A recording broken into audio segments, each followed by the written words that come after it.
We have visitors from, I think it's 12 different countries, from as far afield as Australia and New Zealand, Japan, lots of visitors from Europe, Armenia. So welcome to you all, and I hope that you share with us in our learning experiences today.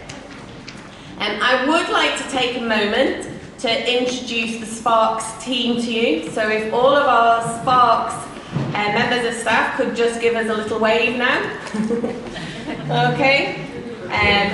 We have sparqs staff and some of our associate trainers. They're here today to make everything work for you as smoothly as possible.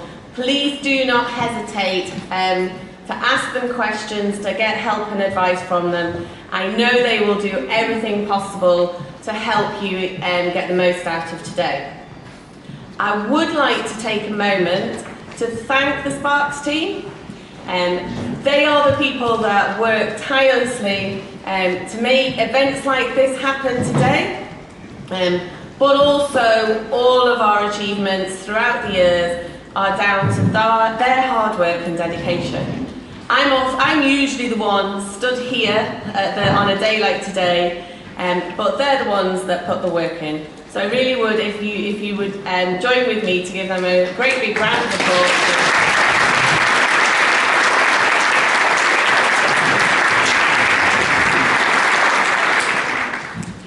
Today is all about impact. It's about the impact that we have on student engagement. And I suppose hopefully the things that we will get out of today is a celebration of the work that sparqs does and the things that we achieve. But those achievements would not be possible without actually you and the work that you do in your colleges and universities and agencies, and any of the successes that we can claim are ultimately down to your work and your commitment that you show to student engagement and the role that students should have in shaping their education. So thank you to you all. I hope today will also therefore be an opportunity for you to celebrate your successes, share and learn from each other, and I hope that you get all of those things out of today and take pride in what you've achieved. I also though want us to reflect on the impact that we have, and we can celebrate our successes, and sometimes when we celebrate those we will talk about projects and pieces of work that we've achieved. But I also want us to think about ultimately that the impact that we have is on the individual students that study in our colleges and universities. So the impact that students can have on designing and shaping a course can help a woman who's studying science actually believe that she can go on, do a PhD and lead in her field in science and technology. And students can put those sorts of changes into courses that can help make that happen. The changes in the work that we do can help a beauty student who is nervous and anxious to actually go out there and start to talk to clients in a salon. And actually, more importantly, when students can be involved in shaping a curriculum, asking for enterprise and moving, and so those things are part of the curriculum, that shy student that wouldn't talk to clients will one day go on to open a salon and be a successful business person. And also that the successes and the impact that you have is on a woman student with children who's struggling to get to college in the first place, but because of the voice of students, we've managed to make sure that the access routes and the progression routes that are available to her work with childcare commitments and getting kids to school before classes start. So although we sometimes celebrate the big processes and the things that we've been involved in, that actually ultimately we have to remember that it's those impacts on individual people that are the most important part of what we do. Okay, I would like to move on to a couple of technical arrangements and things. So I'd just like to remind everybody that our team will be taking photographs throughout the day. So if you do not want your photograph taken and used in publications and shared all over the world, please do make one of the team aware that you don't want that to happen. There are no No fire drills planned for today, so if there is one, just follow the instructions from staff and leave the building in an orderly manner. And toilets are downstairs on the ground floor, and I think there are some upstairs, up here as well. Okay, I'd just like to remind people that we do have people from all over the world in sessions today. So when you are presenting and sharing your experiences, please try and remember to speak slowly, especially those of you with very strong Scottish accents. So try and speak slowly to make sure everybody can participate in sessions. And remember to turn off phones and to be courteous to other delegates so that we can all get the best out of the day. And finally, if I can remind you all that your workshop choices are on your badges. So the little numbers along the bottom of your badges are where you need to go. So that's like your plan for the day. Don't lose your badge. Okay. It now gives me great pleasure to welcome Shirley-Ann Somerville, MSP, Minister for Further Education, Higher Education and Science. We're very honoured that she's here today to open our conference, and I look forward to hearing what she has to say. So please give a warm round of applause for Shirley-Ann.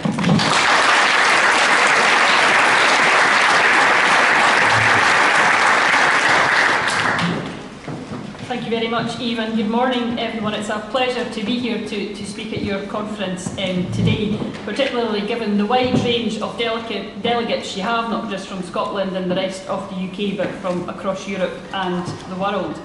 The focus of this conference is about the common elements that colleges and universities share, and that's celebrating the success of their learners and the important role that learners play in that process.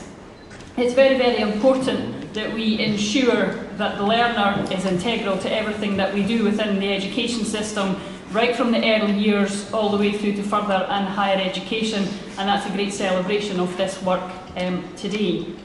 It's fundamental that we enhance that learning experience, but it has to be fundamental that young people are part of that process.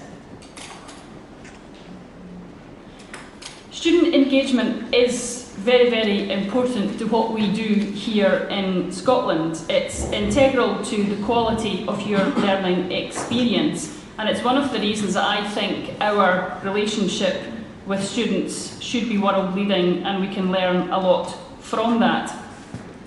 As many of you know, quality assurance in other parts of the UK is undergoing rather significant reform.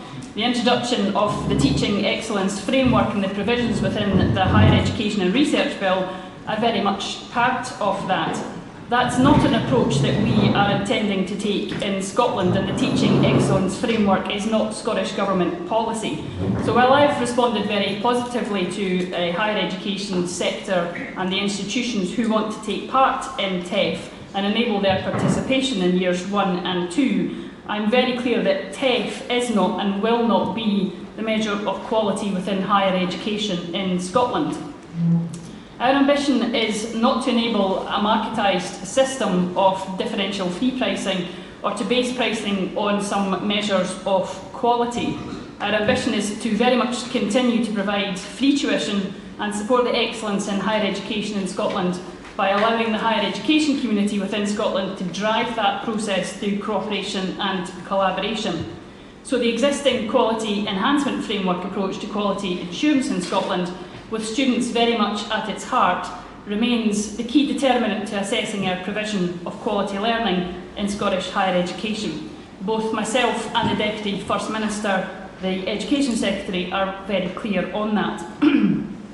So that's why I've set out very clear that our commitment to the framework, and why our officials and ministers have continued to engage with UK counterparts both on TEF and the Higher Education and Research Bill to ensure that there are no adverse consequences for students or for universities in Scotland. The Scottish Government is committed to engaging with students during the development of our own education policies and ensuring that those policies have a direct benefit to the learning experience. So let me run through some of the areas of policy where that's evident. During the passage of the Higher Education Governance Act, NUS Scotland were key stakeholders and opinion formers during all the phases and provide very much a valuable input. The Act itself ensured that student representation on university courts is written into legislation, guaranteeing their opportunity to participate in strategic decision making, and I'm keen to encourage all students to consider the role that they can play in delivering change within their institutions, enabling every voice on campus to be heard. We and our stakeholders and partners are also engaging with students and their representative bodies as an ongoing independent review of student support continues. We're very keen that the widest range of further and higher education students from across Scotland's colleges and universities get their say. So right from the outset, the chair of the review has been keen to meet with students and listen to their views and hear about their experiences firsthand. So both she and I have had a number of face-to-face discussions with students on various campuses across the country, and they've been supplemented by a series of focus groups which have already been held over the past few months. I'm pleased to say that NUS Scotland, as well as Erin Macaulay, who's a current student and member of the Scottish Youth Parliament, are represented on the review group, and I'm also grateful to all the students who took part, some 3,500, who took part in a survey, an online survey on their views on student support. So the review itself will report in the autumn, and I look forward to receiving the recommendations from that. This government is also determined to put the needs of students right at the heart of the learner journey, and that's another important work that the Scottish Government will be taking through. We've already engaged with young people and students as part of that process, and all the project leads within the Scottish Government are expected to demonstrate and to evidence how they have spoken and listened to students as part of that learner journey review. And we're also working in partnership with Young Scot, the National Youth and Information and Citizenship charity, to ensure that we use Young Scot so we get that focus groups right and we get that consultation right. You mentioned STEM earlier on, Eve, and that's a very, very important part of my work. As you say, I'm also the Minister for Science, and we're developing a comprehensive STEM strategy at the moment, very much determined to engage with students, academics, teachers and employers to ensure that we are inspiring more young people to take on science, technology, engineering and mathematics. But we need to see more diversity within who takes STEM courses. So the example that you gave at the start is very, very apt to the work that I'm doing to develop that strategy. The peer support that you talked about from students is something which struck me during the consultation, which many students mentioned directly to me, not just within colleges and universities, but also within schools. And it's something that I'm looking at very seriously as we take the strategy onwards. It's also very important as we develop these strategies that the ministers themselves, not just the officials, get an opportunity to hear firsthand from students. And one of the aspects which struck me greatly when I was touring for the STEM strategy wasn't with college and university students, but it was from S1 to S6 when I visited my old high school to talk with young girls about why they wanted to get involved in STEM and the barriers. It's a great example of how young people can directly influence policy, and it certainly will play an integral part as we commit to that strategy going forward. So I hope that you can appreciate how much we value the role of students as a government as we develop our own policies. But it's also very important today, I think, that we celebrate the success that sparqs has had and the impact that you as an organisation and as people who take part in sparqs have achieved. sparqs themselves has been absolutely key to ensuring that students have a strong and a legitimate voice, training over 4,000 students each year and supporting them to engage and enhance their own learning. They support institutions to change their processes and approach so they can not only hear that voice but work in partnerships with students to use it for change. So we are very pleased as a government to see that colleges and universities, with the support from sparqs, have projects in place to continue to meet those challenges, and we're heartened by the progress so far. It's also encouraging to see sparqs working in a number of different policy areas with sector agencies such as QEA Scotland, Education Scotland, University Scotland, College Development Network, as well as the colleges, universities and students' associations themselves. sparqs works with QEA Scotland is particularly relevant in terms of the engagement in quality. Students are partners in the ownership of the quality enhancement framework with both sparqs and NUS Scotland representatives on the university's quality working group who look after the framework for the sector. And engagement with students also occurs during the enhancement-led institutional reviews carried out by QEA Scotland, with a student reviewer as a full member of every ELR team. Indeed, we in Scotland were the first in the UK to introduce the role of students in this process, and also the first internationally to have full student members of institutional review teams. That Scottish model of quality enhancement is leading the way globally, and it's important that we continue to work in partnership with students to strengthen their engagement in their learning and in the way that their learning is organised. So today there is much to celebrate about the work that you all do and that is done nationally and internationally, and I know that you will hear from many speakers during today about that, from England, New Zealand, Australia, Japan and Armenia and many others. And this really does go to highlight that Scotland continues to benefit from international collaborations and that it's key to ensuring our success as a nation. And that's why we want to continue to ensure that we engage as a Scottish Government with students and their representatives as we continue the uncertainty around the Brexit process. All of our students, no matter where they come from, benefit from living in a diverse and studying in a diverse multinational environment, and we are determined to ensure that that continues. This Government believes that membership of the EU is in the best interests of Scotland. We're an outward-looking nation, we're an inclusive country, and we benefit greatly from the knowledge and the experience which EU students, researchers and academics bring to our institutions. And Scotland will always welcome students and staff from EU and beyond, will always be welcome here. That's why as a Government we've confirmed that eligible EU students who are already studying here or starting a degree this year will continue to receive free tuition. We're very proud that Scotland is a destination of choice for staff and students from across the world, and fully committed to doing all we can as a Government to ensure that that continues. We'll continue to engage with college and university representatives and with student representatives over this difficult period, and I'm very grateful to the contributions that NUS Scotland in particular have made as we went through that process. We're also urging the UK Government to provide assurances that the immigration status and the rights of EU nationals currently living in Scotland will not change, and I know there will be many students in your institutions who will be worried and concerned about their future. It is therefore very important as a Government Minister that we use absolutely every opportunity we can to get across the message that you are welcome here and Scotland welcomes the world to study, to live and to work. So thank you very much for listening to me this morning, and I hope you enjoy the rest of the day.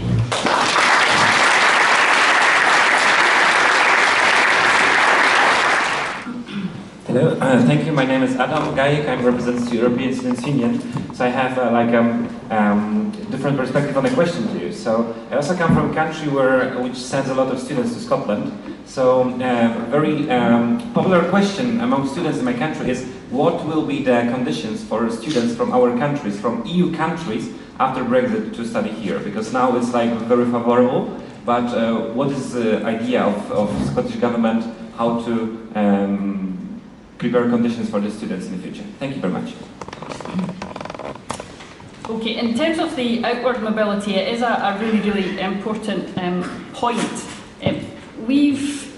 We need to encourage more and more of that to happen, and we were getting there. The numbers were going up, but now we do see the fear of Brexit, and my concern about it is that the students who will go abroad will be the ones with the financial backing of parents to allow them to do that, and the people who will suffer will be the young people from poorer backgrounds that don't have the bank of mum and dad to support them on that journey.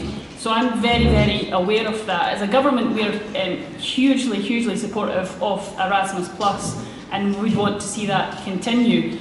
Obviously, one of the challenges is Erasmus Plus depends on the free movement of people, and it would appear from everything that's coming from the UK government that immigration and the blocking of free movement of people is the be-all and end-all of their strategy for Brexit at the moment. It comes above and beyond anything else. So as a government, we are absolutely committed to Erasmus Plus. We would want to see that continue. It was in the paper that we produced in December, Scotland's Place in Europe, specifically mentioned, and it's something that we take very seriously. I spoke at an Erasmus conference in Glasgow to take that message back to some of the Erasmus coordinators. Now, we are not out of Europe yet, and we're not out of Brexit, so I think the important message to take back is that students should continue to apply and encourage them to go on to Erasmus, and hopefully you can be assured that we are continuing to try and develop that as a government as well. There's always a danger of the laptop being on the lectern as well, isn't it, when you're trying to do these things. Goodness knows what I'm going to bring up next, but I'm going to give away what's going to happen for the rest of the day. The 4-year degree is something which is very important to the Scottish education system. I was reading in some of the sector magazines about a 2-year degree down in England. And it's an interesting concept. It's a concept for English universities. It's not something which the Scottish Government is looking to do. We are looking to review the learner journey and how students go from school to college to university. In the main, that's to ensure that people and young people don't waste their time and their money going to a college, doing a couple of years at college and not having that recognised by a university, so having to go straight back to do year 1 at a university, despite the fact that they are exceptionally qualified and could easily move into year 3. So what we're trying to do is to cut the learner journey, not in terms of cutting your degree size, but looking at ensuring that a student's academic record and their qualifications are recognised by universities to ensure that they can articulate all the way from college to university. Some universities do that, some universities are, let's say, not so good at that, and they need to perhaps try harder. And the offer to EU students after Brexit is, as I said during my speech, we are absolutely committed to continuing to welcome people here, both from the EU and from further afield, which is why the immigration status for EU nationals is so important, and we continue to press the UK government on that. We had a round table with university principals and representatives from NUS Scotland, I think last week, where the position of EU students was discussed, and we are actively looking at what we can do to assist EU students who are starting in 18-19. But be assured that the government will always want to welcome students here from the EU and abroad. They are absolutely integral to the learning process that we have, and they are actually one of the reasons why our universities are world class.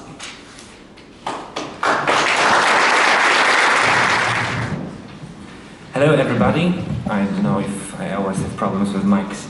Hello everybody, my name is Adam Gajek. As you can see, I'm from Poland, but I represent here European Students' Union, so I would like to very much thank to Eve, to Sparks, for inviting me here. It has always been a big pleasure for me to work with Sparks, and as Eve mentioned, yes, we work together. Usually we saw each other in Armenia. It's like actually the first time we see each other in Western Europe, so it's really nice to see also each other in different places. But what we are doing in Armenia is a project on student participation, and also a lot of participants here today are active participants of this project. So when we talked together with Eve in January during one breakfast eating English beans, yes, in Yerevan they sell the same kind of breakfast. It was also disturbing for me. if asked me to provide some kind of speech on what I believe is important in student participation and also what gives big impact. And then I thought, okay, so let's talk on what we are doing here. And actually my main observation of the things what we are doing in Armenia is that actually the engagement of students, active involvement of students in quality assurance procedures is a really amazing lesson of democracy. And then I started to perceive how it works in my country, which is Poland, and which you may know that recently struggles with some internal, also political, systematic issues. And I started to see that people who are more engaged, they have much more democratic competences than the others. So this is this very short presentation will be on what the quality assurance engagement of students makes with them as active citizens in democratic society. So,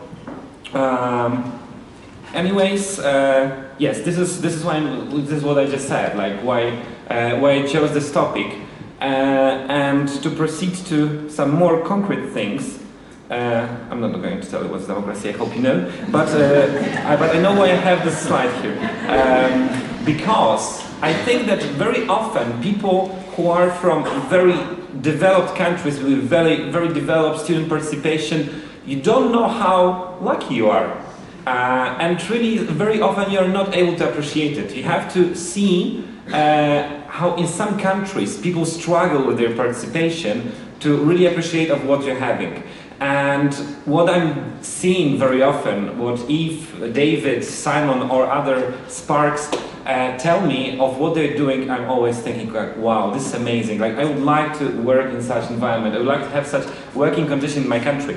And really, the more culture allows people for their active participation in building their university, the more developed the democracy is. It's like these factors are really going with each other. But anyways, what's very important here is that there is some scope of competencies of people who allow them to be like very active, like building democracy. And I will show you later what I think that the QA participation gives the student. But also when I'm coming from an organization which has its policy supporting very much students' engagement in democracy.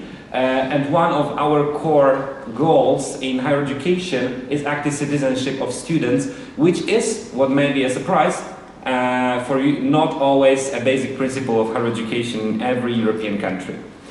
But anyways, democratization of education is like a process we can see from some point of time. But there is a lot of small factors we can see that the education becoming more and more democratic. Of course, as we all know, that some time ago democracy was very like elitistic, like was accessible only for people who could afford to study, could afford to educate themselves. And now we're working on as wide access to education as possible. And in higher education is even more important because this is not what's provided to every student in every country by their government. But I really think that the students' participation is like the most important thing for democratization of education, because only then students can be active partners of governance there. So, to go very, very shortly, I know I have a lot of slides and David already is having 5 minutes card, but I will be very short. Unfortunately, I like to talk, like, sorry. So like, the democracy, like the university, is like a little bit like the state, like the society. Because we have like balanced society, but also common space, possibilities where we can engage politically. We have also diverse stakeholders, but also chance to be elected to different bodies. We have central and decentralized governance, but also we have difference in information provision. It all sounds like country, but then we have also a university, which shall be like the heart of democratic society, the place which shapes people's engagement in democracy. But is it always the case? I wouldn't say so, because very often universities are also governed in a way which is not very engaging for students and sometimes is becoming autocratic. But this is also a question you can answer all in your minds. But anyways, there is two approaches to quality assurance, which is internal and external, and both are very much building the democratic feelings among students. So internal quality assurance is something what we do every day. This is all the activities, all stakeholders in universities do every day to make the quality culture, the quality of education better. And what's important here that if we have accountability of all people in university, they have to feel that they are responsible for their university, for their learning process, for their curricula, and only then they can start to think how to make it better, because I care. And this is where politics come, and this is where democracy comes. So everybody also has its own role to play in such place. So students have, teachers have, the staff has, university, everybody has its own role. And this is also like in a real society. So here we have like a very small probe of democracy, but for a lot of students, this is actually, who are usually young people, this is the first place where they can involve themselves actively in politics, in democracy, and this is their first step. And if what they learn here very much shapes up what they do in their further life.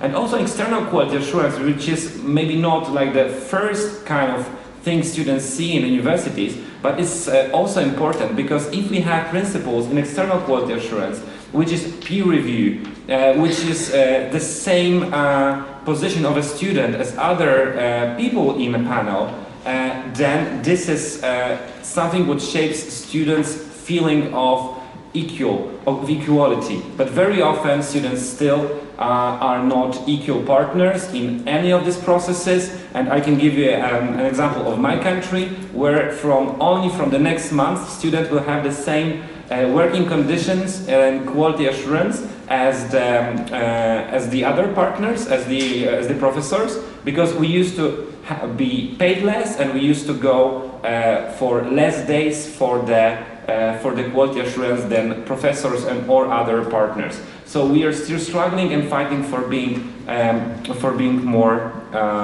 equal. Okay. So my main point here, what I'm going to tell you is that there is two parallel processes which are taking place throughout the quality assurance, which is democratization of the quality assurance. So it means that the position of all stakeholders becomes more and more equal, and also their impact on what's happening in a university is bigger. But also quality education, like the quality assurance, actually it shall be here, is a democratizing process for all who are parts of it, but especially for students.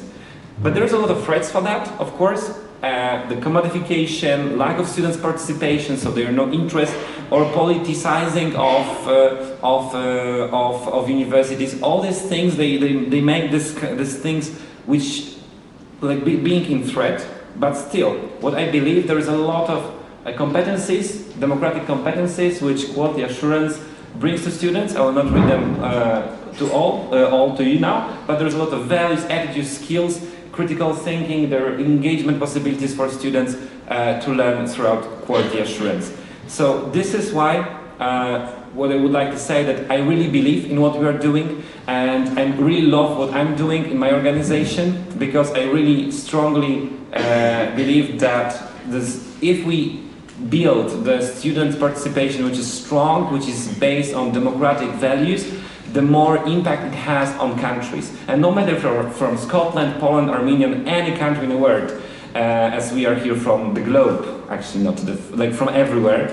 Everywhere, the more we learn as students, the better society we shape later. So this is why we all have to work on that. And thank you, Sparks, that you do it in Scotland. And I hope that you will be like a spark, which will also be implemented in other countries, hopefully my country too. Thank you very much.